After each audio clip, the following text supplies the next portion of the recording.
So just wanted to share what I found out with this Polymer 8050 Beowulf magazine. Brand new magazine. I kind of bumped it with some rounds in here, and guess what? All the rounds went flying across the room, landed on the concrete, made me super happy. Wanted to see if I could kind of recreate it here in a more safe environment, right? I have a cloth under there, and I have like a bedspread on here so it won't damage the rounds. And you can see, I just kind of thumped it with my knuckle, not really even very hard, and all of the rounds went flying out. I would point out this was a brand new magazine.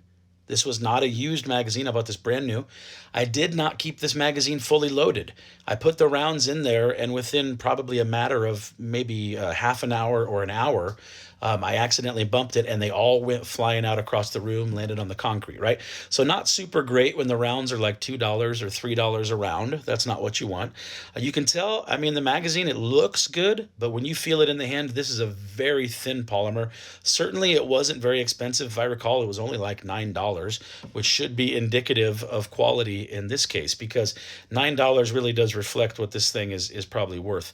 So, long story short, I wanted to share this.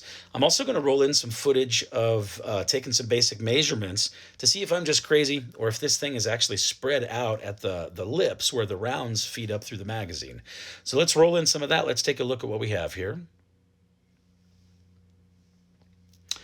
So we'll use this little cheapy Harbor Freight caliper or whatever thing. And you can see the magazine is basically the same width from about halfway up all the way to the top, aside from that little mag catch thing there, right? So let's take some measurements kind of as far down as we can and see what that width is right there.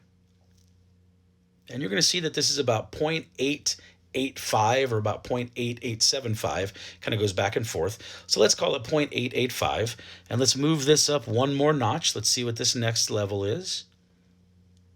So pretty close, about a 0.8, 9. It kind of floated around in there. Let's move it up a little bit more. 0.9. Uh-oh. We're over 0.9. We're not even all the way to the top of the lips. Let's go all the way to the top of these lips on the magazine, and let's see what it says. 0.92, 0.93.